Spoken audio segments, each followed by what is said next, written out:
Ok, on va commencer. Donc, le sujet qui est évident à l'approche de Tisha B'Av. Donc, on est à quelques jours de Tisha B'Av, c'est-à-dire demain soir. Donc, à un jour en fait de Tisha B'Av. Et la difficulté de ce jour-là, elle est beaucoup plus difficile que toutes les autres fêtes, tous les autres moments. Parce qu'en vérité, on est complètement en décalage avec ce moment-là. Vous savez que Tisha B'Av est appelé un Moed, est appelé une fête. Et on est complètement en décalage avec cette fête, en fait. C'est-à-dire que on nous parle de la destruction du Beth Amikdash.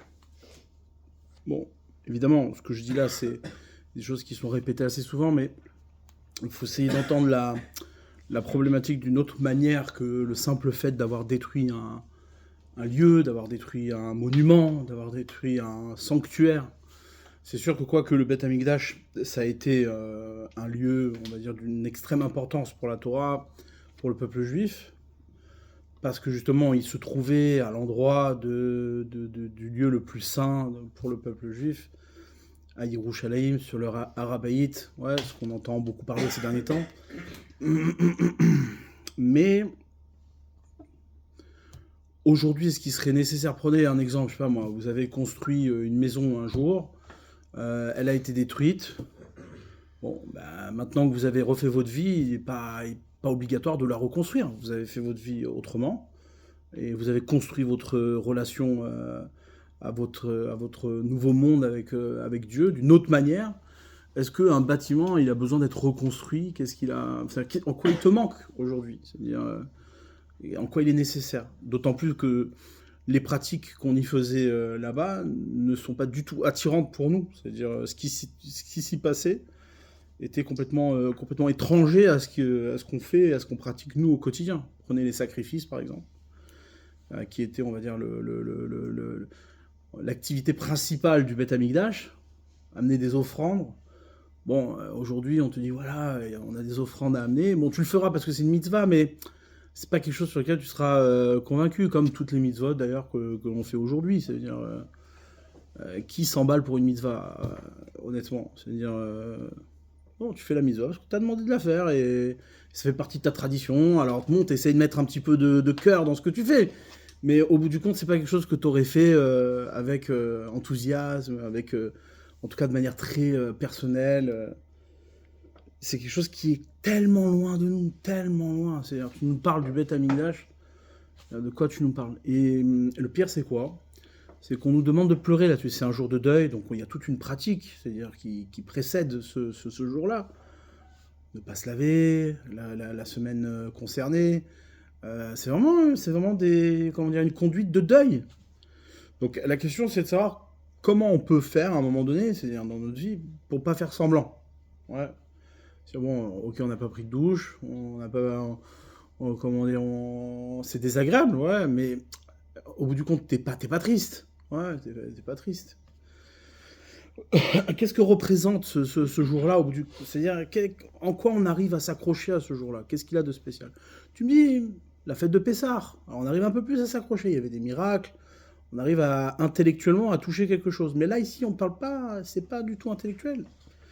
On parle d'un lieu qui était, de toute évidence, c'était un lieu saint. C'était un lieu d'une proximité extrêmement importante. Mais en quoi ça nous parle à nous? C'est-à-dire en quoi ça devrait nous parler, en fait? Ouais. Et, de manière beaucoup plus large, je vais poser une question qui va... Je vous explique un petit peu. Ce cours-là va être...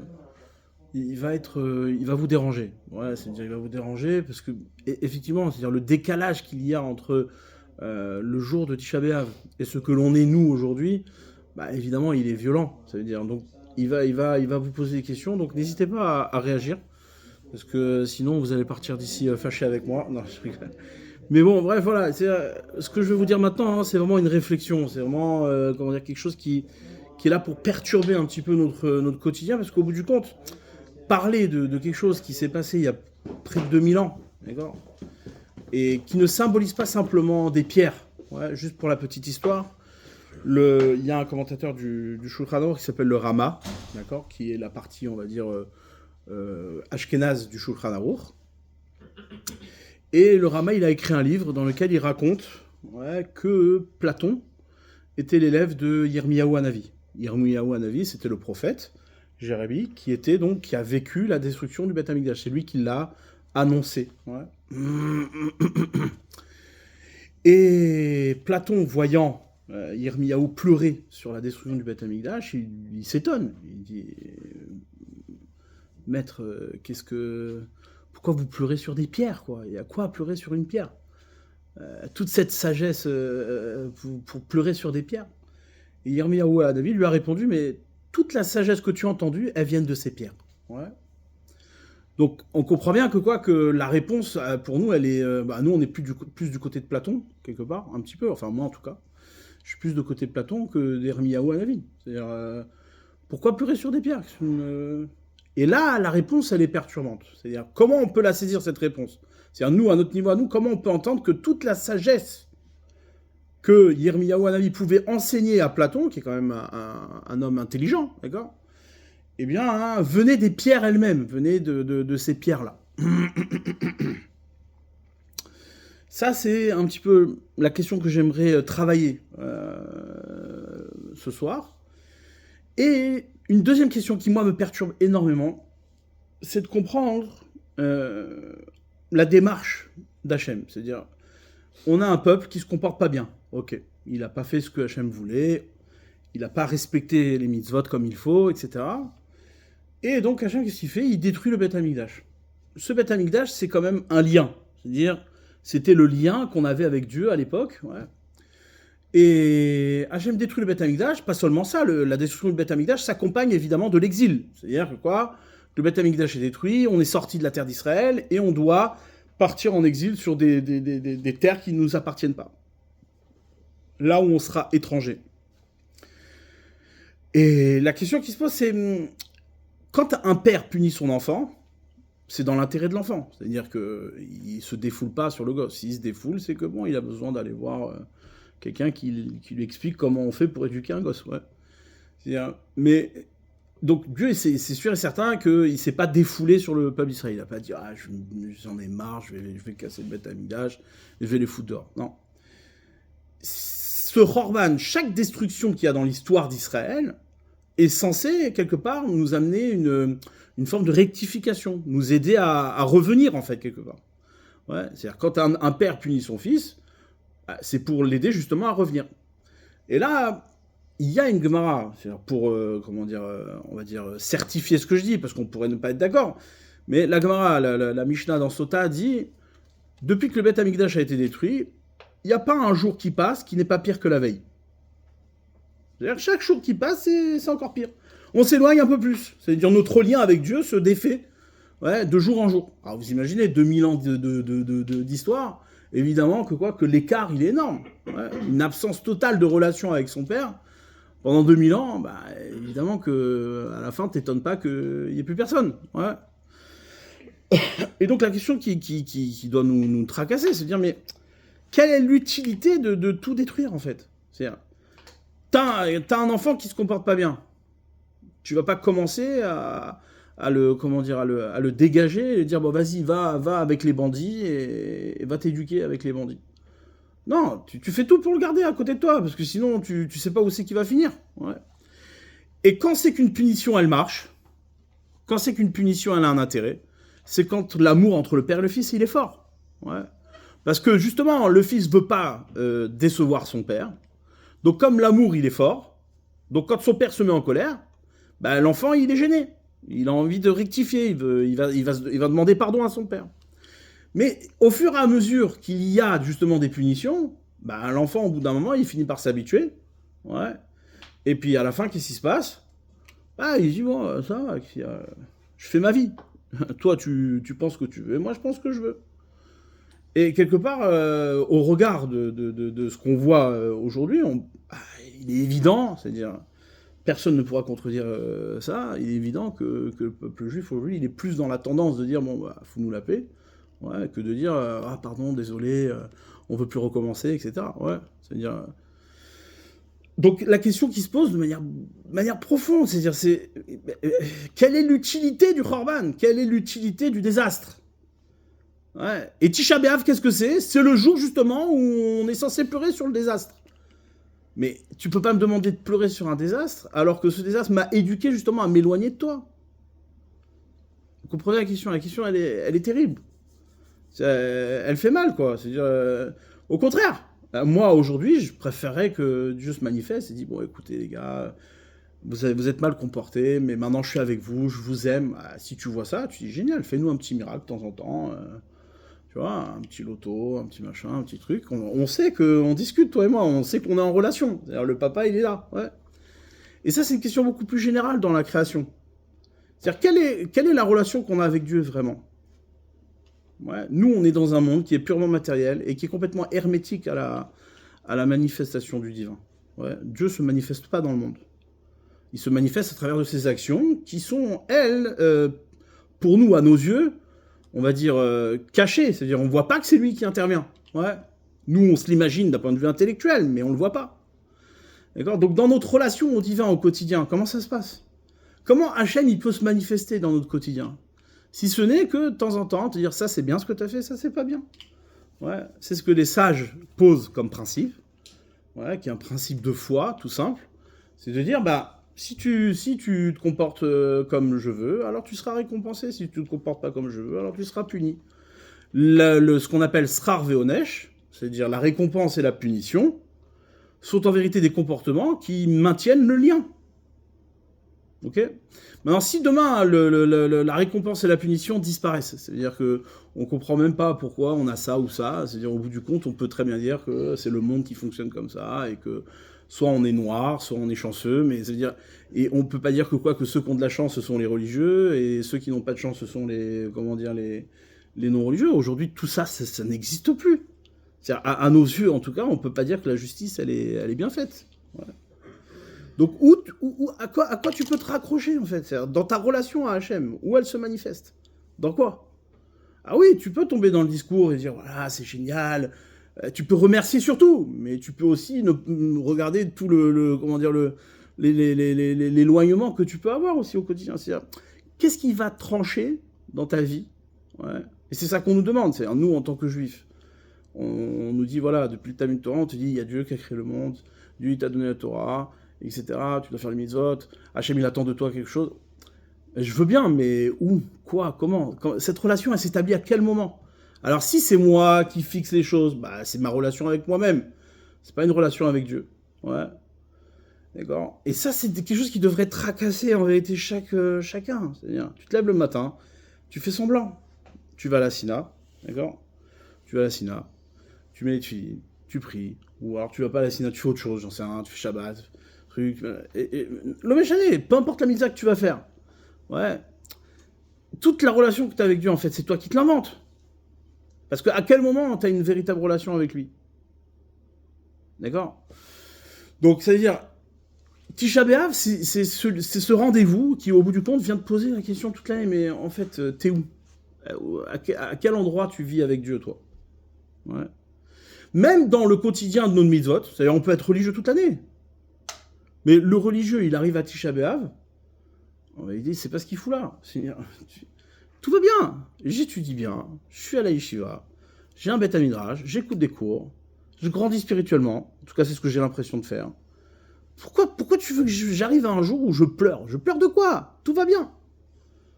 Tout va bien, ouais.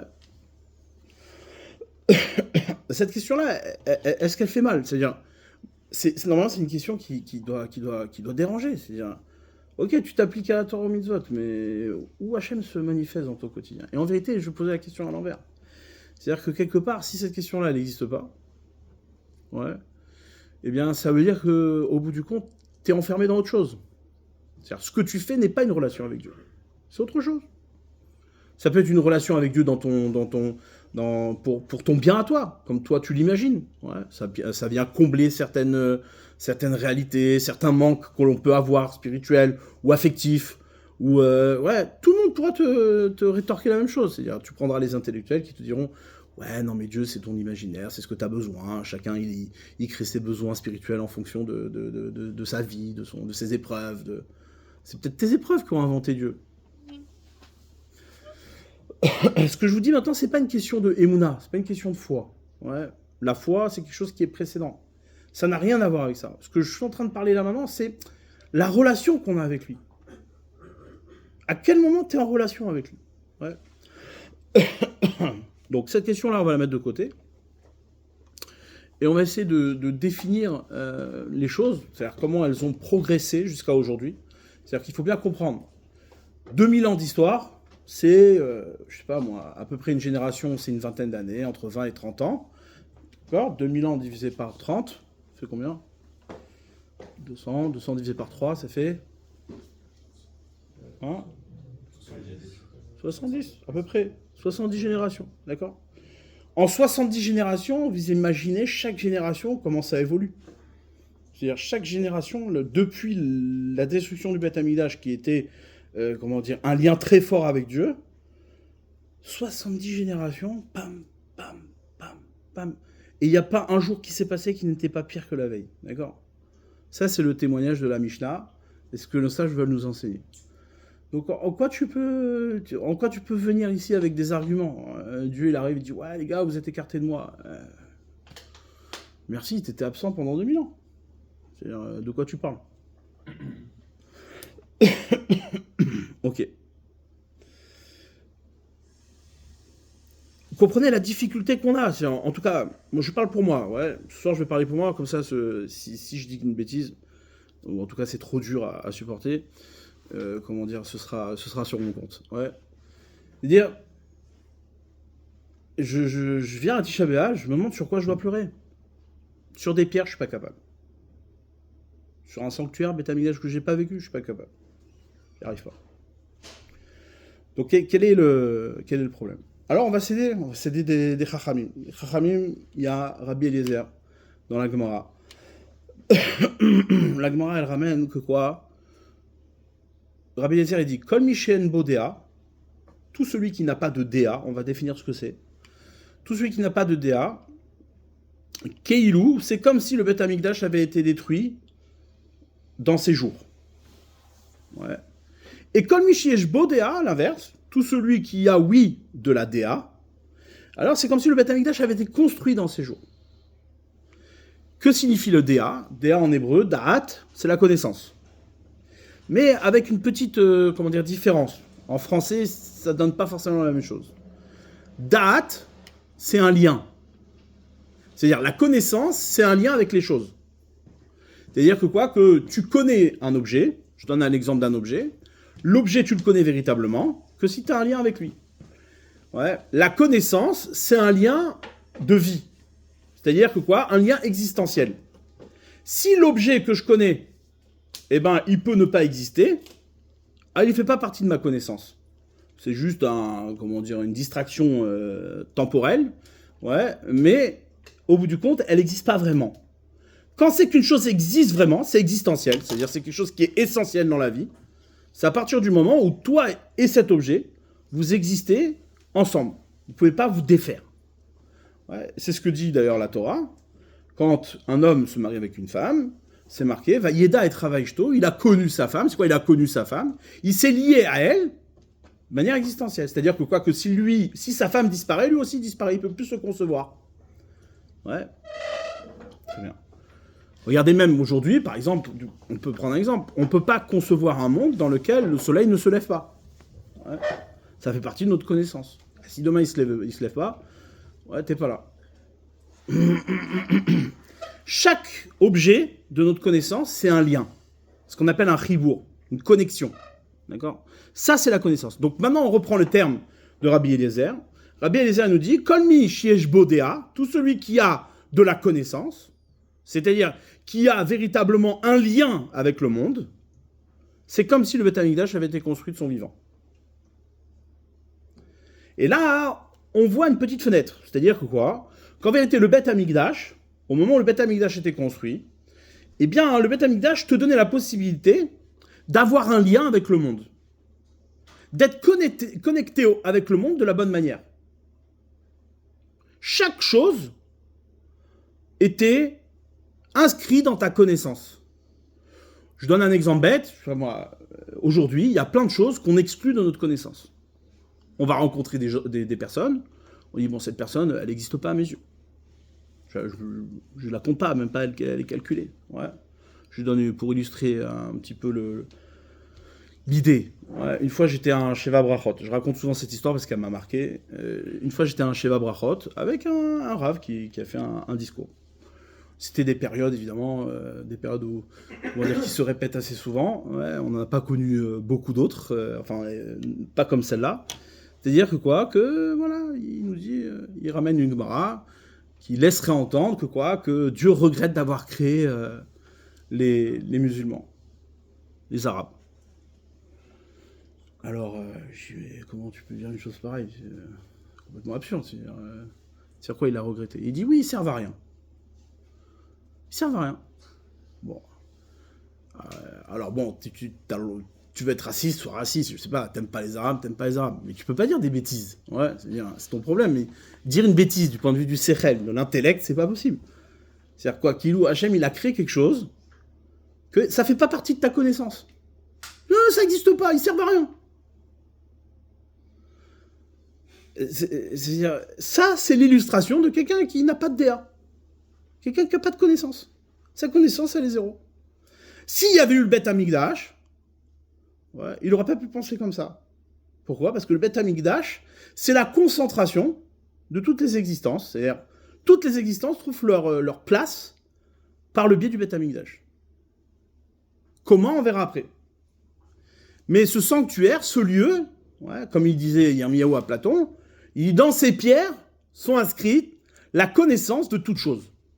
Chaque objet qu'il y a dans ce monde, chaque particule de la création, fait partie de ta connaissance. Si elle ne fait pas partie de ta connaissance, c'est que tu t'as inventé un autre monde. Ton monde à toi, certes, pour toi il existe, mais ce n'est pas le monde véritable. De là, on comprend que la destruction du Beth Amikdash, c'est quoi? C'est ni plus ni moins que l'exil de la connaissance. C'est-à-dire que l'homme s'est créé une connaissance différente de la véritable connaissance des choses. Il a créé un autre monde. Ouais. Et ça, c'est possible. C'est-à-dire, chaque homme se crée son propre monde. Il dit ça, oui, c'est bon. Ça, non, ça n'existe pas. Ouais. Des fois, quand dans la vie, on a des rencontres, ouais, qu'est-ce qui nous permet d'avoir un monde, ouais, dans lequel il n'y a aucune relation avec les choses? Bah, c'est la connaissance que l'on détermine. C'est la connaissance qu'on établit. En d'autres termes, qu'est-ce qui fait la relation avec Dieu? C'est la présentation des choses à l'homme et comment l'homme va créer une connaissance avec ces choses. Des fois, tu peux avoir quelque chose de mauvais, négatif, qui t'embête. Alors, tu as deux solutions. Soit tu vas dire, attends, si elle m'embête, c'est parce qu'il y a quelque chose ici qui ne connecte pas. Il faut que je trouve le moyen de le connecter. Comment je me connecte avec cette chose? Cette chose qui m'est présentée là rentre en relation avec moi. Elle est là pour me changer, elle est là pour me faire évoluer, elle est là pour construire ma connaissance. Mais là, tu vas dire, non, cette chose-là, je l'élimine. Elle n'existe pas. Ouais, c'est un faux problème. D'accord? Alors là, tu fais semblant, et tu fais semblant que cette chose-là n'existe pas, et à un moment donné, bon, tu vas prendre une claque. Ouais. Parce que ça va frapper fort. Chaque homme, il crée en vérité sa propre connaissance. Et dans sa connaissance, il crée des illusions. C'est quoi ces illusions? Soit l'illusion qu'il y a quelque chose qui existe, mais qui n'existe pas vraiment, soit l'inverse. Soit l'illusion qu'il y a quelque chose qui n'existe pas, mais qui existe vraiment. Dans les deux cas, tu finiras par le rencontrer. D'accord? Ce qu'on appelle récompense et punition, c'est exactement ça. Tout le monde est confronté à ça. Tout le monde. Ouais. Des exemples, il y en a des milliards tous les jours. Ouais, t'es avec une fille. Cette fille, elle est pas bonne pour toi. Tu sais qu'elle est pas bonne pour toi. Ouais. Elle est pas bonne. Elle te fait du mal, elle te détruit. Et toi, tu dois dire, bon, cette fille-là, je dois m'en écarter. C'est la connaissance que Hachem t'apporte. C'est-à-dire que cette fille-là, tu peux pas maintenant l'éliminer. Tu peux pas dire elle est absente, elle n'existe pas. Ouais, elle est là, elle est devant toi. Alors comment tu vas la traiter? Ça va être l'objet de ta connaissance. Maintenant, tu peux inventer un monde dans lequel, non, Tu comprends, on peut faire semblant que je suis avec elle, on peut faire ça. Ouais, tu peux indéfiniment faire comme ça. Ouais. Et c'est pas que ça peut être l'argent. Ça peut être, comment dire, le travail, ça peut être n'importe quoi. Tout dans ta vie, c'est comme ça. Donc, en d'autres termes, ouais, le Beth Amikdash, c'est quoi? C'était un endroit, c'était un sanctuaire qui établissait une véritable relation avec Hachem. De là-bas, était déterminé, ouais, comment tu devras traiter chaque objet de ta connaissance. À un moment donné, si toi tu te crées un autre monde, tu dis non, moi, j'existe pas dans ce monde-là, je préfère un autre monde. Alors Beth Amikdash, il est détruit. Il s'en va. Et donc, Hachem, qu'est-ce qu'il fait? Il te laisse dans ton monde à toi. Il va voir, il dit, ok, tu veux ton propre monde, tu veux créer ton monde des illusions. Là, à ce moment-là, qu'est-ce qui se passe? Déconnexion avec le divin, il n'y a plus de relation avec Hachem, et donc du coup, tu es dans ton propre monde, la seule relation que tu as. Maintenant, écoutez bien ça, ce que je vous dis maintenant, c'est hyper important. Pourquoi? Parce que tu peux très bien être déconnecté du divin, et c'est ce qui arrive pour nous aujourd'hui. C'est-à-dire, le Beth Amikdash n'étant plus là, c'est le témoin qu'on n'a plus de relation avec Hachem. Et pour autant, tu peux t'en inventer une. C'est-à-dire que là, ça va beaucoup plus loin. Ça veut dire que dans la connaissance que tu as créée, tu as inclus le divin, mais ce divin-là, c'est ta connaissance à toi. C'est comment toi, tu la détermines. Mais c'est pas comment Dieu se manifeste à toi. C'est ce qui fait que que tous les jours, on pète dans un paradoxe total. Hachem, il t'envoie quelque chose, tu dis non, c'est pas pour moi, non, ça n'existe pas. Ouais, tu fermes les yeux, tu dis non, mais en vérité, au lieu de réfléchir sur ce qu'il t'envoie, et quelque part, au moins avoir une introspection, se dire, bon, attends, si m'arrive ça, ouais, c'est que, quelque part, on attend de moi quelque chose. Ouais. Réflexion. Tout simple réflexion. Tu dire, est-ce que je dois me remettre en question sur mon comportement? Le fait même de se poser cette question-là, ouais, ça établit une relation à Dieu. Peut-être que j'ai quelque chose à changer dans ma vie, peut-être que... S'il m'arrive ça, c'est que quelque part, il faut bien que je change quelque chose. Ouais. Ou bien tu vas dire, non, tu rentres dedans, ça aurait jamais dû arriver, une chose pareille. Ouais, et tu changes rien, en fait. Tu restes le même toute ta vie. Donc la nafkamina, ce que je suis en train d'expliquer maintenant, c'est quoi? C'est que mesurer véritablement le jour de Tisha B'Av, c'est déjà d'entendre qu'on vit dans une contradiction. On vit dans un paradoxe. C'est-à-dire, nous, aujourd'hui, si véritablement, et c'est ce qu'il dit Rabbi Eliezer, il dit, tout celui qui a du déa, tout celui qui a de la connaissance, c'est comme si le Beth Amikdash avait été reconstruit dans sa vie. De l'autre côté, les Chachamim vont dire, tout celui qui, dans ses jours, le Beth Amikdash n'a pas été reconstruit, c'est comme s'il avait détruit. Donc, tu as compris dans quoi t'es cerné?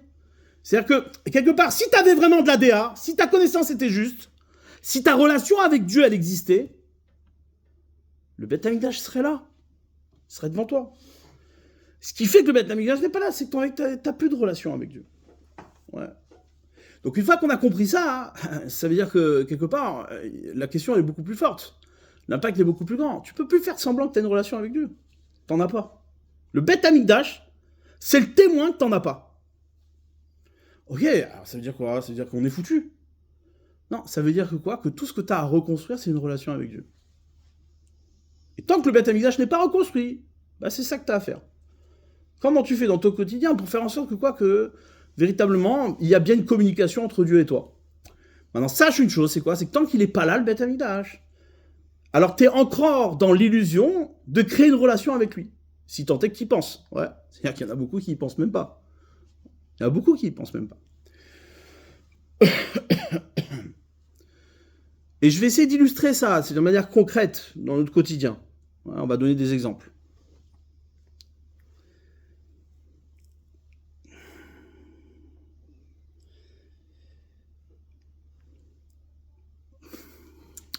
Prenons, je sais pas moi, un exemple entre deux générations. Ouais, peut-être un peu plus, entre 3 générations.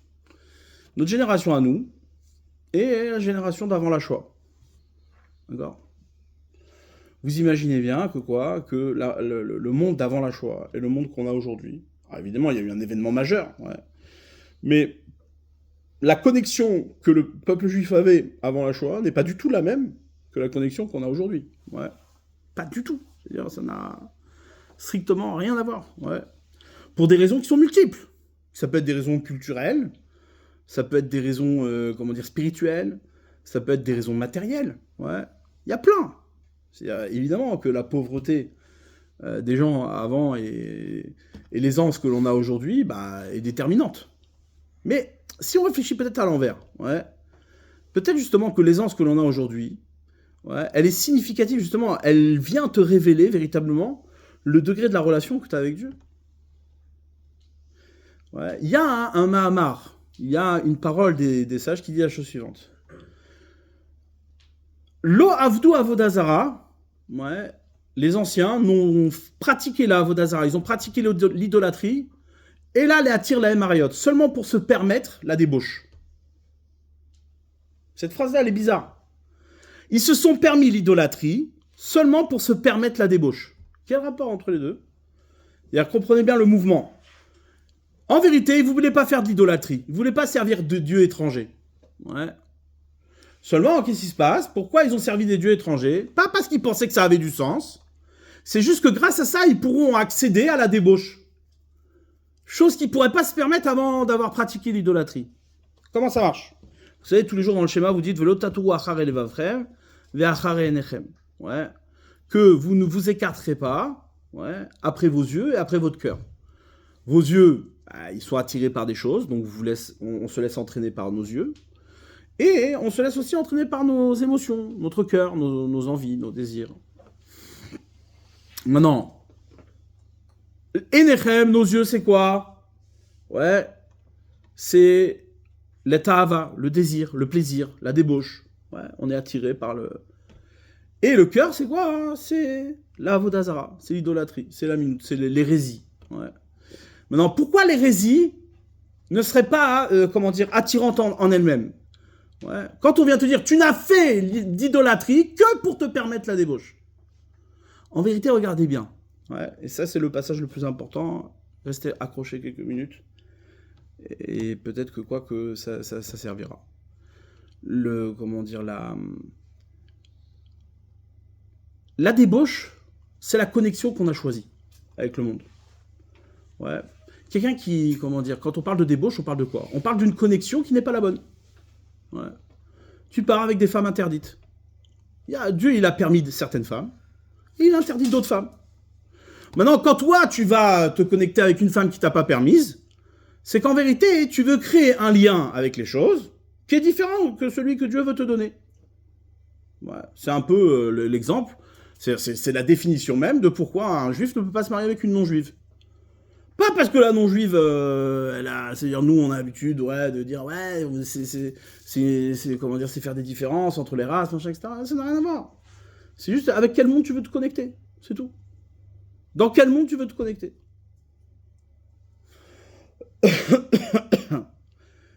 Lorsque tu vas avec une femme qui t'est pas permise, t'as choisi une connexion différente. Maintenant, se connecter avec le monde, c'est quoi? C'est la tava, c'est les plaisirs, c'est les désirs. On désire certaines formes de choses. Ouais, on veut un monde dans lequel on veut profiter à notre manière. Tel qu'on le sent, tel qu'on le vit. Ouais. Faut savoir que quoi? Que les plaisirs, c'est ce qui donne l'intensité de la vie.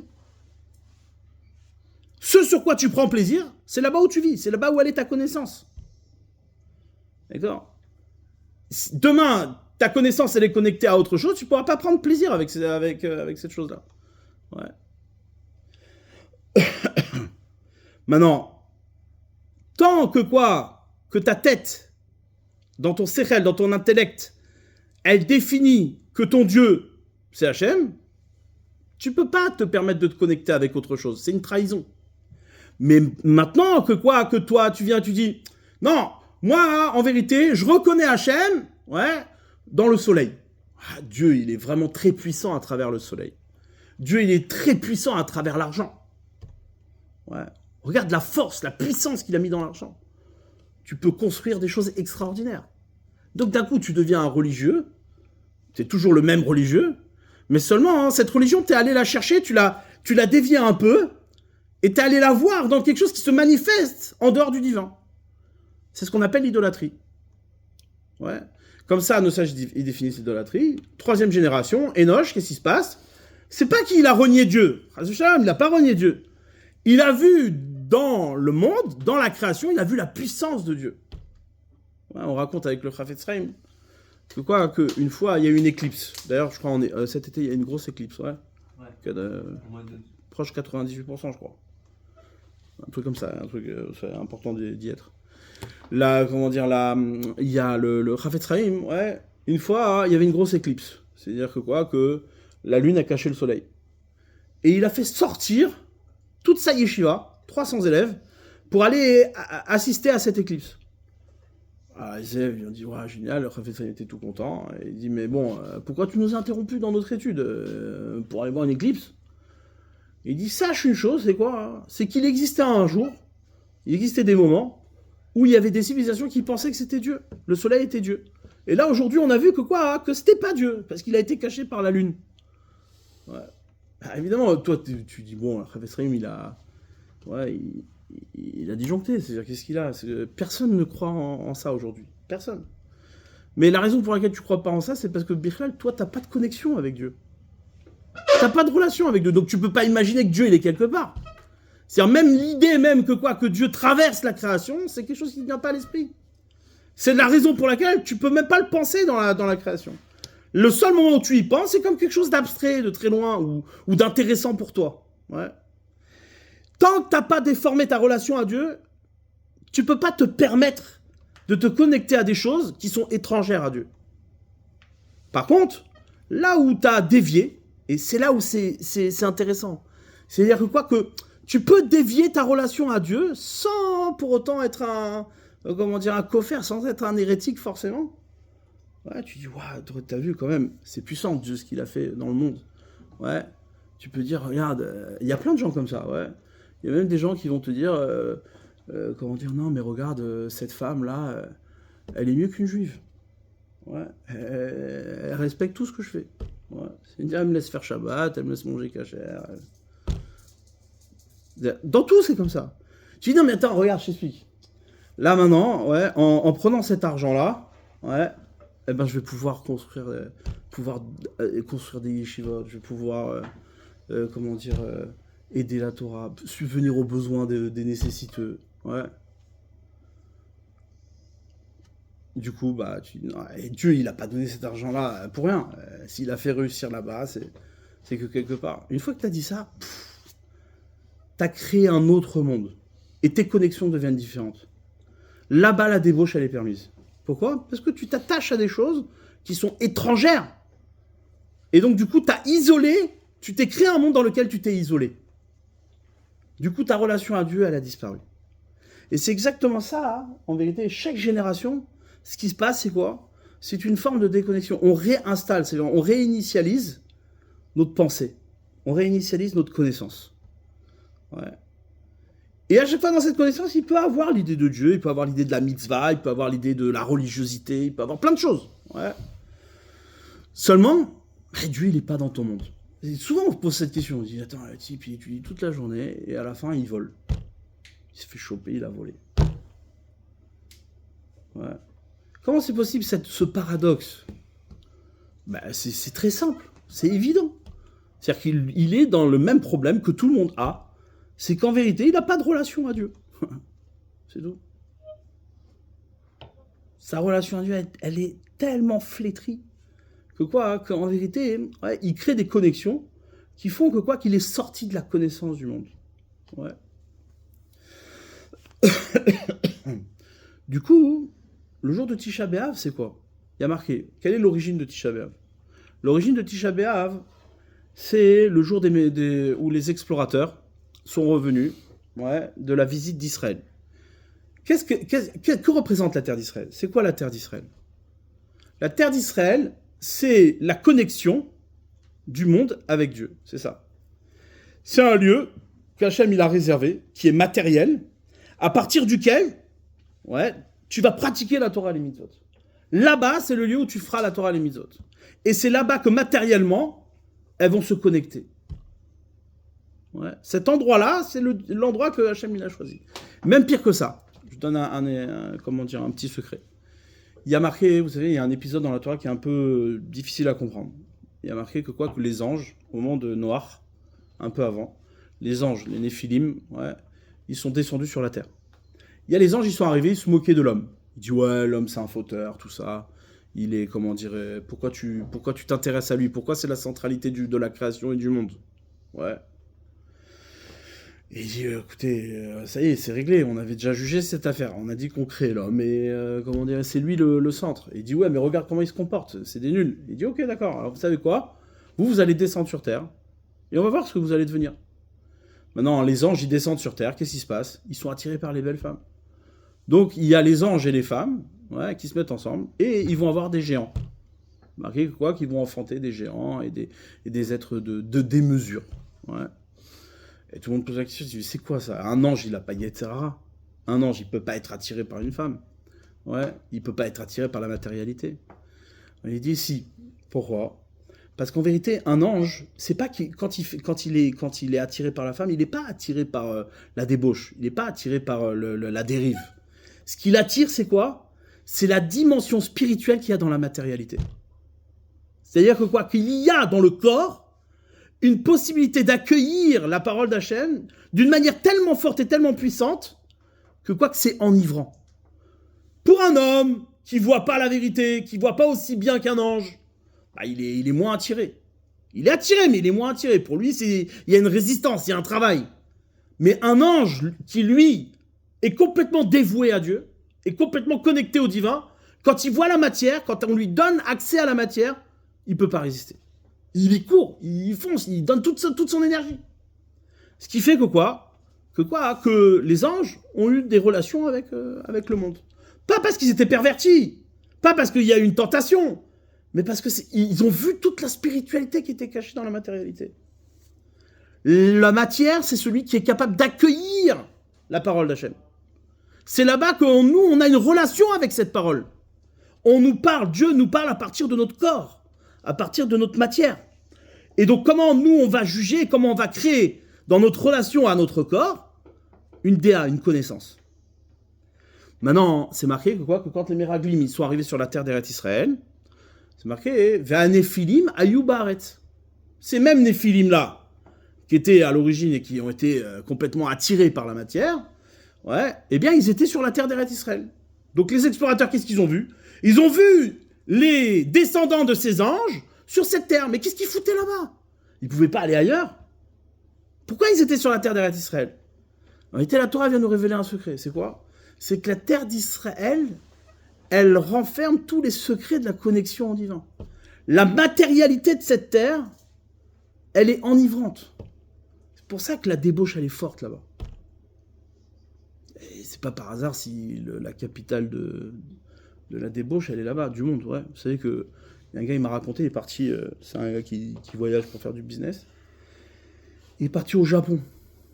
Et le Japon, le japonais, il a rencontré un japonais là-bas, ouais, forcément au Japon. Et comment dire, le Japon, il a vu un gars avec une kippa, il était content. Il lui sort un petit papier, tu vois, il lui montre comme ça, et il dit, et c'était marqué en hébreu.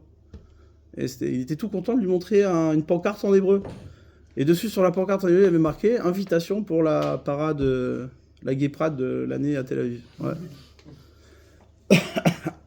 Lui, le japonais, il sait pas qu'il ne montre pas de la Torah. Il croit que les lettres en hébreu, c'est la parole de Moshe Rabbeinu, ouais. Mais en vérité, il y a une invitation, un petit spectacle, ouais, à Tel Aviv. Pourquoi c'est comme ça? Pourquoi c'est comme ça? C'est évident, ouais. Parce que là-bas, la matérialité, elle crie la spiritualité. Elle est enivrante. Donc quelqu'un qui n'est pas connecté à Dieu, bah, il se jette dessus. Direct, il y va. Il n'y a pas de résistance possible. T'es complètement enivré dans la matière. D'accord? Donc tout ça pour dire quoi? Tout ça pour dire qu'il y a un lien très fort entre les plaisirs, l'envie, le désir, et la déa et la connaissance. Ouais. Mais celui qui nous empêche de penser, ouais, celui qui nous empêche d'avoir la bonne déa, la bonne connaissance des choses, c'est la débauche. C'est les plaisirs. Une fois que tu t'es connecté, une fois que tu es connecté à un autre monde, une fois que tes connexions sont différentes, tu ne peux plus penser Dieu. C'est impossible. Et Tisha B'Av, c'est ça. Tisha B'Av, c'est quoi? C'est le constat qu'on est connecté à autre chose que Dieu. Ouais. Et même pire que ça. C'est-à-dire que ça peut aller plus loin. C'est qu'en vérité, c'est le constat qu'on est connecté à autre chose que Dieu, et qu'en plus on s'en fout. Qu'est-ce qu'il y a? Qu'est-ce qu'il y a? Ça passe bien, hein, ça passe crème, ouais. C'est ça le pire.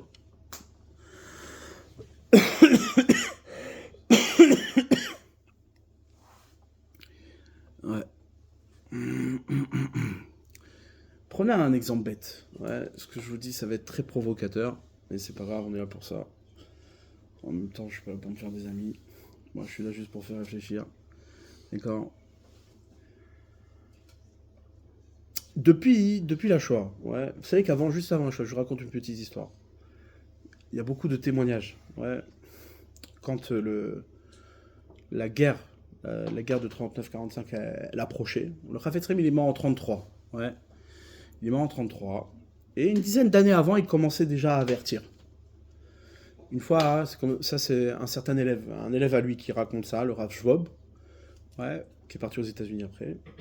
Il raconte cette histoire. Il dit une fois, il était, vous savez, le Chafetz Chaim, à la fin de sa vie, dans les 10 dernières années, il allait plus tellement à la yeshiva. Il avait sa maison à côté. La yeshiva elle tournait. Et le Shabbat, il venait écouter un vad, il venait écouter une parole du Chafetz Chaim. Ouais. Donc ils se réunissaient dans sa maison et ils écoutaient ce que le Chafetz Chaim avait à dire.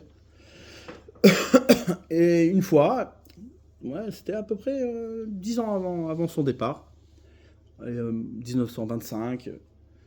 Et là-bas, il leur dit, vous savez, il va arriver une catastrophe pour le clan Israël. Il avait vu, ouais, que il allait avoir, comme dans ses mots, ouais, c'était de dire, comme ça c'est rapporté, il va avoir beaucoup de sang qui va être versé. Et la seule solution pour échapper à ça, ouais, c'est de faire tchouva. Il dit, qui est prêt à venir avec moi pour aller faire tchouva à tout le monde? Il avait 85 ans, ouais. Il dit, qui vient avec moi? On part, on se lève et on va dans les communautés et on renforce tout le monde, un truc. Hein. Maintenant, imagine-toi aujourd'hui, ouais. Il y a plein de volontaires, ouais. C'est sûr qu'il y aura plein de volontaires. Mais tu crois que ça va être quoi? Ça va faire quoi? Maximum, il y aura des slichot avant Rosh Hashanah avec un petit concert sympa, tu vois, c'est dire avec des petits apéritifs. Mais ça va bouger quoi? C'est-à-dire si le Chafetz Chaim s'imaginait qu'on pouvait peut-être faire quelque chose. Et nous aujourd'hui, comment on est trop loin de ça? Alors, qu'est-ce qui s'est passé entre avant Shoah et après Shoah? C'est très simple. Après Shoah, il y a eu un développement, une exagération des plaisirs. Il y a eu une exagération des plaisirs. Ça a débordé. Ouais, on n'a jamais connu autant, ouais, comme ils disent les intellectuels, le déchaînement des conatus. Ouais, en très bon français. C'est-à-dire que mai 68, ouais, c'est bon, allez, on ouvre toutes les portes et on y va. On veut tout essayer. On veut tout essayer. Et ouvertement, c'est-à-dire librement. C'est-à-dire que même ce que tu essayes aujourd'hui, c'est devenu un droit et une pensée qui loue. Ouais, tu fais partie des gens les plus élaborés quand tu as essayé le maximum. Genre. Ouais. Il y a eu ce déchaînement-là de la matérialité, des plaisirs. Et c'est marrant parce que c'est concomitant avec l'apparition de la terre d'Israël. C'est pas par hasard. Ouais, c'est évident. L'ouverture de la terre d'Israël à son peuple a amené forcément le débordement C'est-à-dire il y a eu un déchaînement, une attirance inexpliquée pour la matérialité. Ouais. D'ailleurs, on sait ça. Ouais, comme c'est marqué, la Gemara dans Sanhédrin ramène que le déluge, il est tombé partout dans le monde, sauf en Eretz Israël. Pourquoi? Parce que le déluge, Hachem l'a mabouli Hachav. Hachem, il a calmé les désirs et les plaisirs et le Yetzara, il l'a calmé avec le déluge. Mais en Eretz Israël, il l'a pas calmé. Le déluge n'est pas tombé là-bas. Pourquoi? Parce que c'est une terre qui est censée accueillir toute la Torah. C'est-à-dire toute la parole d'Hachem, toute la connaissance véritable d'Hachem, toute la révélation d'Hachem se fait là-bas. Donc qu'est-ce que tu vas calmer? Tu peux rien calmer. Il faut que la Torah, elle se révèle à son maximum. Ouais. Maintenant, tout ce qui s'est développé après, ouais, c'est-à-dire toute cette période dans laquelle nous on est, c'est-à-dire dans laquelle on est enfermé, ouais, eh bien, on est enfermé dans nos plaisirs et nos envies. Et donc, du coup, on a défini un autre monde. Un monde, ouais, où même Dieu, il est dedans, nos envies et nos plaisirs, ouais. C'est-à-dire, tu peux le mettre dedans aussi. Tu peux. D'ailleurs, tu peux aussi, c'est-à-dire, on peut beaucoup motiver à la spiritualité par les envies et les plaisirs, ouais. Sans donner d'illustration, mais c'est-à-dire, ça existe beaucoup. Cette forme de spiritualité-là existe. Du coup, c'est-à-dire, il faut bien comprendre, c'est-à-dire, l'idée, c'est la suivante. C'est quoi? Comme c'est marqué, les Méraglim, les explorateurs, quand ils ont vu ce jour-là, vous savez que le jour de Tisha B'Av, c'est le jour où le peuple juif a refusé de monter en Eretz Israël. Ouais. Et ils ont pleuré gratuitement. Ils ont pleuré gratuitement. C'est quoi? Baritem priya shel chinam, vous avez pleuré gratuitement. Ani ekva lachem priya ledorot, dit Hachem. Je fixerai pour vous un pleur pour toutes les générations. J'ai pleuré gratuitement, fais-moi la morale, mais ne m'enferme pas. Pourquoi tu m'emprisonnes? Ouais. Tu me fixes un pleur pour toutes les générations. Mais comment je vais m'en sortir? C'est quoi fixer un pleur pour toutes les générations? C'est quoi un pleur gratuit? Le pleur, la priya, ouais, comme on l'a expliqué plusieurs fois, le pleur, c'est quoi? C'est un manque de visibilité. Quand un homme, il pleure, il a les larmes qui lui obstruent les yeux. Ouais. Et de ce fait, comme il ne voit plus, comme il ne peut plus voir, alors il ne peut plus construire de DA. Il ne peut plus se connecter au monde. Même pire que ça. Ouais. C'est marqué que quoi, hein, et d'ailleurs vous le voyez, quand quelqu'un il pleure, non seulement ses yeux ils se ferment, il ne peut plus voir, mais en plus de ça il a du mal à parler. Il n'arrive pas à parler. Il ne peut plus sortir des mots. Pourquoi? Parce qu'il n'est plus capable de construire une connexion avec le monde. Il ne peut plus décrire les choses telles qu'elles sont. C'est un manque de visibilité. D'ailleurs en hébreu, priya, ouais, ça a la même racine que navor. Navor, c'est être égaré, complètement perdu. Ouais. Quand un homme, il ne voit plus, Baritem priya shel chinam, vous avez pleuré gratuitement. C'est vous qui vous êtes imposé un manque de visibilité. C'est vous qui avez gratuitement pleuré alors que il y avait un boulevard de DA. Il y avait un boulevard de la connaissance. Devant vous, la terre d'Eretz Israël était au contraire une proposition de la connaissance, une proposition de la connexion avec Hachem. Seulement, vous l'avez refusé. Vous avez pleuré pour rien. C'est-à-dire que vous êtes obstrué complètement la visibilité de la parole d'Hachem. Alors, qu'est-ce qu'il a fait Hachem? Quelle est la réponse d'Hachem? Ani ekva priya ledorot. Je vais fixer un pleur pour toutes les générations. C'est quoi fixer un pleur pour toutes les générations? C'est que pour toutes les générations, sur tout ce que vous allez construire et toute la connaissance que vous allez produire, je vais fixer qu'il y aura un pleur sur cette connaissance-là. En quoi c'est bénéfique?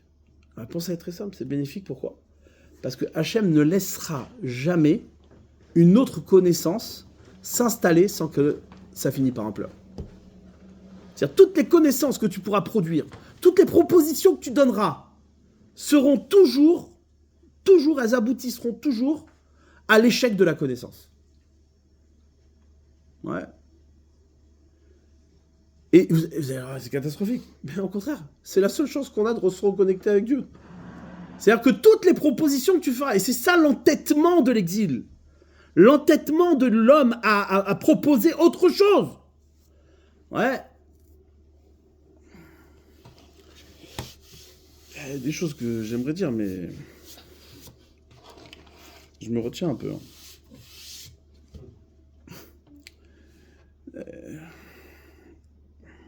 Prenez un exemple. Ouais. Prenez un exemple. Demain, on a établi que la manière dont Hachem parle avec nous, c'est quoi? C'est ouais. Hachem, il rectifie ta connaissance. Il vient et te dit voilà, petite catastrophe. Il dit là, tu t'es mal connecté au monde et paf, tu prends une petite claque. Et c'est une forme de relation. C'est heureusement qu'on prend des claques. Ouais, c'est heureusement qu'il y a une relation avec Hachem. Et des fois, quand tu es récompensé, ça aussi c'est bien. Parce que tu vois, tu parles avec Dieu, tu dis merci Hachem. Merci que tu m'as récompensé.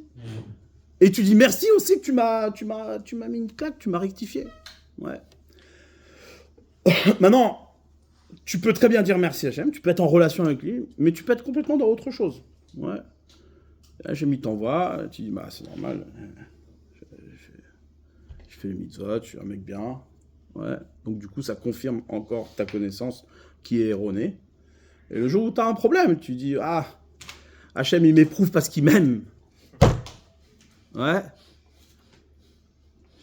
Bah, depuis quand t'as vu qu'on te mettait des claques parce qu'on t'aimait?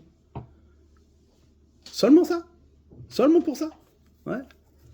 Ça n'existe pas. Jamais. C'est vrai qu'Hachem, il t'aime. Il t'aime, il te met des claques. Mais la raison pour laquelle il t'a mis une claque, c'est parce qu'il t'aime, mais il y a autre chose derrière. Il veut que tu réfléchisses, il veut que tu corriges quelque chose. Ouais. Alors si tu corriges rien, il n'y a pas de relation. C'est comme un enfant qui prend des claques et qui sait pas que son père il aime. En tout cas, il refuse que son père il aime. Et donc, du coup, il va ailleurs. Il prend un autre chemin. Il définit autre chose. Ouais. Et nous, c'est ce qu'on fait. C'est-à-dire, on établit une relation où, sans arrêt, on dit à Hachem, non, t'es pas notre père. J'ai autre chose à faire, moi. Mon monde, c'est pas celui-là. Ouais. Maintenant, demain, il arrive une catastrophe, Ras Shalom. Cette catastrophe, quand elle arrive, ouais, comme ça, c'est ramené dans la halakha. Quand une catastrophe, elle arrive sur le clan d'Israël, ouais, eh bien, tu dois réfléchir pourquoi ça t'est arrivé. Tu dois te remettre en question. Tu dois dire, mais pourquoi? Qu'est-ce qu'on a fait? Ouais, tu dois. Pourquoi? Parce que sinon, c'est Arzariout. T'es cruel.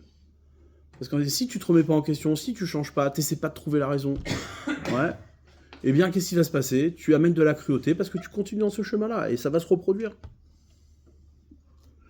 Maintenant, imaginons, t'as construit une connaissance. Ouais, t'as construit une barricade de connaissances. Dans ta connaissance à toi, Dieu n'existe pas, ou alors très faiblement. Il existe à ta manière à toi. Ouais. Maintenant, Hachem, il t'envoie une catasse pour te réveiller. Ouais.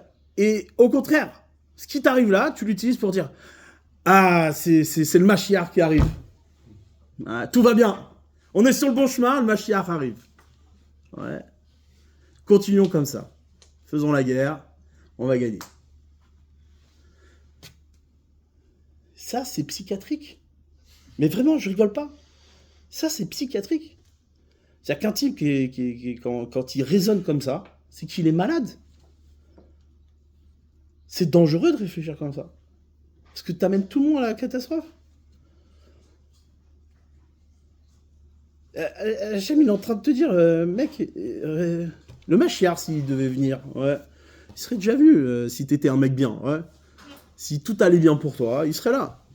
S'il est pas là, c'est que ça va pas, ouais. Maintenant, au milieu de tout ça, il t'arrive une catastrophe. Toi, tu dis, ah, au Hachem, 2/3 de l'humanité va mourir et bien on aura la délivrance. Mais t'es fou. C'est réfléchis un peu, c'est dire, où c'est que tu veux aller? Mais tu dois te remettre en question avant que ça n'arrive pas. C'est une catastrophe, on doit pleurer, comme le Chafetz Chaim qui vient et qui dit, les gars, dans 10 ans, il faut faire tchouva. Tu dis, non, mais tout va bien. Tout va bien, tout ça, ça nous est arrivé pour justement, on continue exactement comme on était hier, mais peut-être un peu pire. Ouais. Je sais pas si vous avez regardé. Il y a 3 ans. Ouais. On était certainement plus unis que maintenant. Ouais. Du coup, c'est QFD, qu'on n'a pas réfléchi. Il n'a jamais existé autant de divisions dans le peuple juif que comme maintenant. Jamais. Ça n'a jamais existé. Autant que maintenant. Ça, ouais. Il y a eu, bien sûr, il y a eu des guerres de clans, de machins, de trucs, des rois, voilà. Mais à ce point, une division, c'est-à-dire pas une division seulement identitaire, mais d'individus, chacun pour soi, chacun dans son coin, un truc, machin, et l'autre, il tac, tac, tac, tac. Ouais.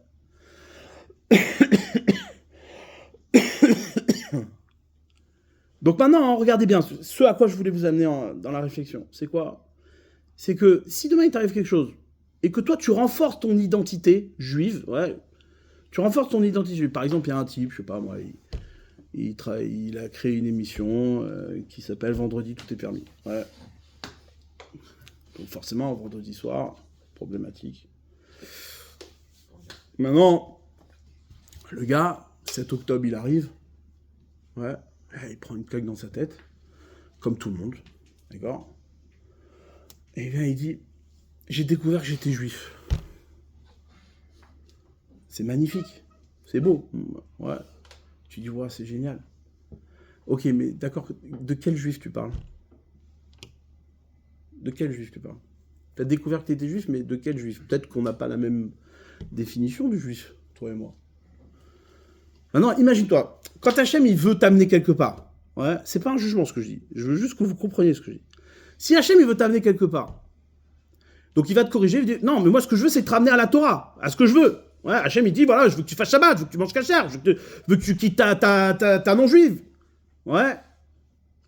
Maintenant, si toi, tu arrives à trouver une explication, une connaissance, au travers de ce qui t'est arrivé pour te remettre en question, une connaissance qui est intermédiaire, et qui te permet de te rattacher à un judaïsme découvert, mais qui n'en est pas un, bah ça sert plus à rien. Ça sert plus à rien. C'est-à-dire qu'on est arrivé à une dimension, ouais, où même la catastrophe ne peut plus nous ramener à la Torah. Parce qu'il existe des formes intermédiaires de la connaissance du judaïsme qui fait que quoi? Que bah, quand tu découvriras que tu es juif, tu diras oui, moi je suis attaché, je sais pas moi, à n'importe quoi d'autre que le judaïsme. Ouais. Comprenez la difficulté? La difficulté, elle est énorme. C'est-à-dire que si tu veux réveiller le peuple juif aujourd'hui, tu peux pas. C'est impossible. N'importe quelle chose qui arrivera, tu trouveras toujours une explication intermédiaire. Dire non, moi mon judaïsme c'est ça, mon truc c'est ça. Moi, Donc, ce que je veux dire, c'est pas une critique, c'est de comprendre que quoi, comment on a établi notre relation à Dieu. Comment notre relation à Dieu, elle est établie. C'est-à-dire, elle est établie dans un cercle qui coupe complètement notre relation à Dieu. Quand ton père, il te dit quelque chose, ouais, il a une définition. Maintenant, toi, tu viens, tu dis, non, mais moi, mon père, je le connais, c'est pas ce qu'il voulait dire. Mais il attend de toi quelque chose. Et s'il t'a fait ça, c'est qu'il attend de toi que tu reviennes vers lui. Il dit, non, mais moi, mon père, je l'imagine comme ça. Ok, ben t'es pas revenu vers ton père, t'es revenu vers autre chose, vers le père imaginaire que tu t'es créé, mais t'es pas revenu vers ce qu'il t'a demandé. Donc la claque, tu l'as bien prise. Elle t'a fait réfléchir, mais elle t'a fait réfléchir dans le monde que toi, tu t'es défini. Donc du coup, elle t'a pas fait réfléchir. C'est ça, Tisha B'Av. Tisha B'Av, c'est exactement ça. Ekva lachem bria ledorot. Je vais fixer pour vous un pleur pour toutes les générations. Ça veut dire que je vais surveiller attentivement qu'à chaque fois qu'il y aura un sursaut, si ce sursaut ne revient pas à la Torah, ce sera un pleur qui continuera. J'ai fixé, c'est terrible, terrible. J'ai fixé un pleur pour toutes les générations. Pourquoi tu fixes? Enlève-le, c'est catastrophique. Pourquoi tu le fixes? Donne-nous la possibilité de ne pas pleurer. Non, tu pleures pourquoi? Pas parce que Hachem t'a fixé que tu vas pleurer et qu'il t'en veut. Il va s'assurer que chaque proposition de la connaissance et du lien que tu as avec le monde, qui n'est pas un retour vers Dieu lui-même, bah, ça finira par un pleur. Ça finira par un manque de connaissance. Parce que sinon, bah, c'est foutu, quoi. C'est-à-dire, comment tu peux? Ouais. Et tout ça dans le but d'avoir une relation véritable avec le divin. Véritable, c'est-à-dire sincère, c'est-à-dire honnête. Tu peux très bien après dire non, mais t'as le droit. Hachem, il t'a laissé le libre arbitre. Tu peux dire, ouais, non, moi, la relation avec Dieu ne m'intéresse pas. Tu peux. Mais faire semblant, ça, c'est problématique. C'est problématique. Fais pas semblant. Parce que si tu fais semblant, ça va continuer. C'est-à-dire, ça va être encore pire. Ouais. On va s'engouffrer dans un horizon qui sera un horizon de prière, de pleurs. Peu importe ce qui arrivera, tu ne pourras pas te remettre en question. C'est impossible. Parce que de toute façon, la réponse que tu auras, ce sera autre chose. Pire, tu vas pouvoir construire une idéologie. Ouais, tu vas pouvoir dire, non, en fait, tout ça, c'est le Mashiach, il faut qu'on s'investisse, il faut qu'on fasse venir le Mashiach, les trucs. Et donc, du coup, bah, quand il t'arrive une catastrophe, tu vas encore pire provoquer, aller chercher encore plus la zut, ouais. Je lisais là, l'autre là, Ben Gvir. Il est allé exciter les gars là à Gaza. Ok, pense ce que tu veux, mais pourquoi tu le dis, en fait? Tu viens, tu dis carrément devant tout le monde, à la télé, devant le monde entier qui te regarde, tu dis, voilà, on domine 80% de Gaza, et en fait, on va revenir sur Gaza, on va tout reprendre, et c'est chez nous. Et voilà. C'est ça l'objet de tout ça. C'est-à-dire, tout ça, c'est arrivé pour ça. Ouais, c'est-à-dire, je rasserai à date. C'est-à-dire, il n'y a plus. La connaissance, elle a quitté le bonhomme. Ouais. Elle a fui. Et elle peut même pas fuir sur le Harabaïd parce qu'il y va trop souvent. C'est-à-dire, il lui donne rendez-vous sans arrêt. C'est-à-dire, elle peut même pas revenir sur le Harabaïd. Donc vous comprenez ce que je dis, c'est-à-dire, je ne vais pas aller plus loin, mais il faut comprendre ça, c'est-à-dire, il faut saisir l'importance de ce jour-là. Ce jour-là, c'est le seul jour qui nous donne l'opportunité de revenir à soi, c'est-à-dire d'être véritablement soi-même. C'est-à-dire d'être devant la catastrophe, le constat de la catastrophe. Et personne n'a échappé à cette catastrophe. C'est-à-dire même le plus grand des grands est là-bas. C'est-à-dire si le Beth Amikdash n'a pas été reconstruit dans tes jours, c'est que ta connaissance n'est pas aboutie. C'est que ta connaissance n'est pas véritable. Et si ta connaissance n'est pas véritable, c'est que ta relation à Dieu, elle n'est pas établie. Ouais. Et donc, le jour de Tisha B'Av, c'est le jour où tu constates que ta relation à Dieu n'existe pas. C'est fou. Et ça fait pleurer. Ça doit faire chialer. Ouais. C'est-à-dire, je constate ça, tu dis waouh. C'est-à-dire, qu'est-ce qui me reste, quoi? Qu'est-ce qui me reste? Qu'est-ce que je suis vraiment? Ouais. Je donne une dernière chose, ouais. Quand c'est juste pour comprendre le mécanisme, ouais, c'est-à-dire comment arriver ouais, de cette extinction totale, c'est-à-dire le Rocher Gamour, c'est-à-dire l'obscurité totale. Comment de cette obscurité totale on peut revenir à la lumière. Ouais. Le retour à la lumière, il se fait justement par la prise de conscience que la matérialité, c'est justement ce qui m'amène à la modestie. C'est-à-dire que toute prétention à la spiritualité, c'est le danger même de notre connexion à Dieu. Si tu penses que si tu définis l'homme comme un être légitime à la spiritualité, et non pas l'objet de l'accueil et de la révélation de la parole d'Hachem, c'est-à-dire, eh bien, qu'est-ce qui se passe?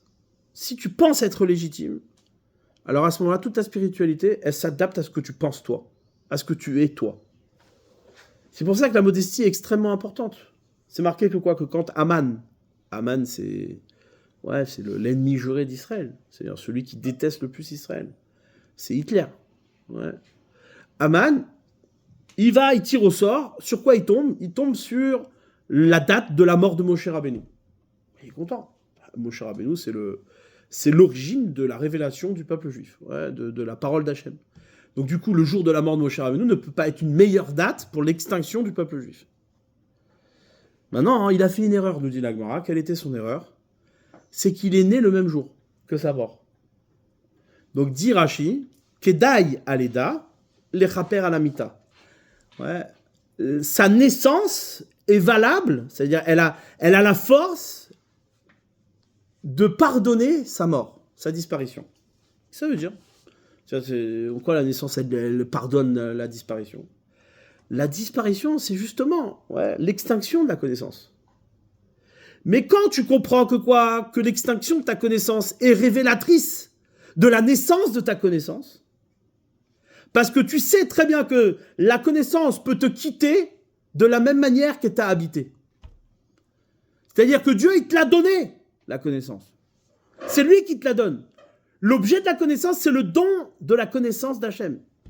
La parole d'Hachem, une parole révélée. Si tu comprends que le jour de ta mort, c'est la disparition de ta connaissance, est en vérité révélatrice de la naissance de ta connaissance, alors ce jour-là, il devient un apprentissage.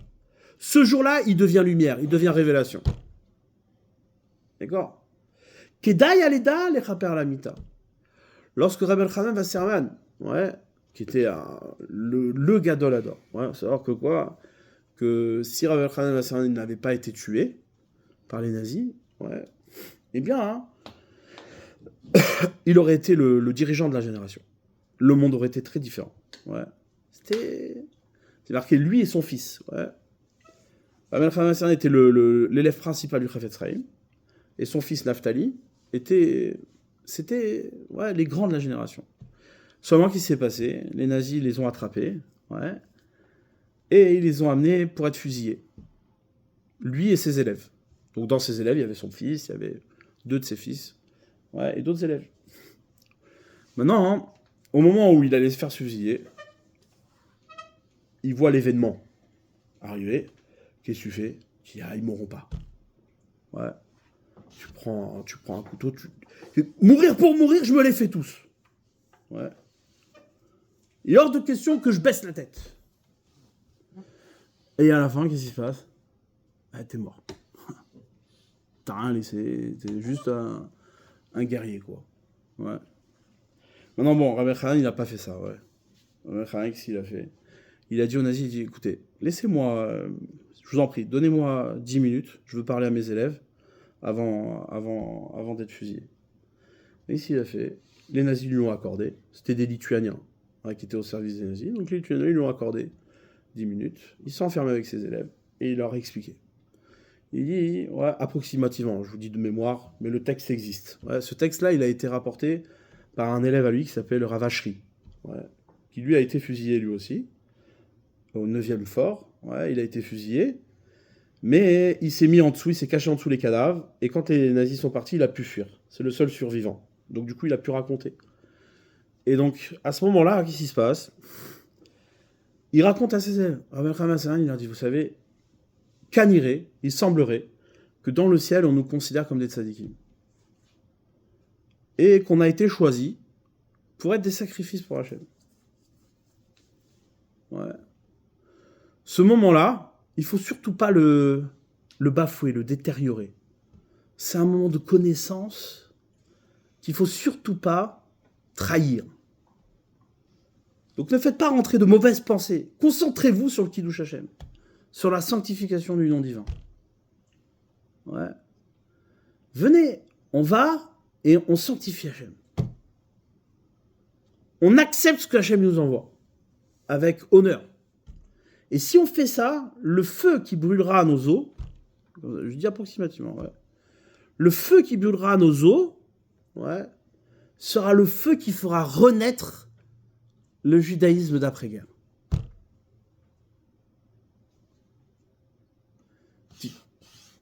T'as compris la différence? La différence, elle est abyssale. Ça n'a rien à voir. C'est-à-dire, avec un qui vient et qui se déchaîne, ouais, et il a juste montré ce que c'est un homme en vérité. Ouais. Et un qui enseigne quelque chose, qui dit quelque chose. Ce moment-là, c'est une relation à Dieu. Il parle avec Hachem. Et il révèle combien ce moment, ouais, qui est un moment de mort, est en vérité le moment de la véritable connaissance. C'est un moment de naissance. C'est pas un moment de disparition, c'est un moment de naissance. Un moment de naissance, ouais. Le feu qui brûlera nos os sera le feu, ouais, qui alimentera la prochaine génération, ouais, qui redonnera le feu de la Torah pour la prochaine génération. Et Mette, quand tu vois ça, tu vois un sacrifice et un amour de la Torah, un amour d'Hachem, qui est un exemple de véritable connexion et de véritable relation avec Dieu. Quel niveau, que t'es pas niveau, ça change rien. C'est un exemple. C'est ça et le secret ici, c'est ça. Le secret, c'est quoi? C'est que la déconnexion, ouais, n'est pas, c'est pas un décret. C'est pas une finitude. La déconnexion, c'est elle qui montre véritablement ce que tu es. Ouais, de la même manière que c'est marqué dans le verset, que l'obisrutrem, ce n'est pas par vos mérites que je vous fais rentrer en Eretz Israël. C'est pas parce que vous êtes méritant. Je vous fais rentrer en Eretz Israël parce que j'ai promis à Abraham, Yitzhak et Jacob. Mais vous, je vous fais pas rentrer pour vos mérites. C'est ça veut dire ça. Tu veux genre écraser les gens, tu veux leur dire vous n'êtes pas méritants, mais je le fais pour quelqu'un d'autre. Ouais. Non. c'est comprendre, saisir que toute la révélation de la parole d'Hachem, l'installation du Beth Amikdash, c'est pas par tes mérites que ça va arriver.